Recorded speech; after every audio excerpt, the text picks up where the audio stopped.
I'm Drew Bourrut, and I take care of my wife who has Parkinson's disease and Parkinson's disease psychosis. Over the years, she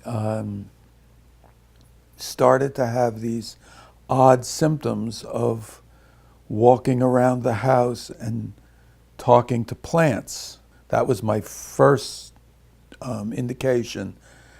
Plus, she once said that there was a lady with green hair in the kitchen.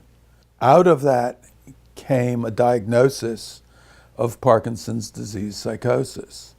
And she was very lucky because there was a trial drug at the time. Once diagnosed, once on a medication, the symptoms fully disappeared. It's not exactly where we expected to end up in our life, but at least with this drug, it's manageable. Nora was a foreign language teacher. In the late 90s, I can remember her saying that it was really hard for her to get up in the morning and get going. And I thought, she was getting burned out. Then she retired in 99. And shortly after that, walking along the beach at Sunken Meadow, where there's a nice boardwalk, I noticed that her arms weren't swinging. It took me and my daughter a couple of years before we could convince her to go to a neurologist. And the neurologist, in his very gentle way, said, "I suppose you're here to find out what's wrong with you." And Nora said yes, and he said, "You have Parkinson's disease." So he saw what we saw, that this wasn't right, only he knew why. When I met her, I met this person with this very assertive personality, speaks 4 languages, and even now, after being retired since 99, she still can fluently do French, Dutch, German, and English.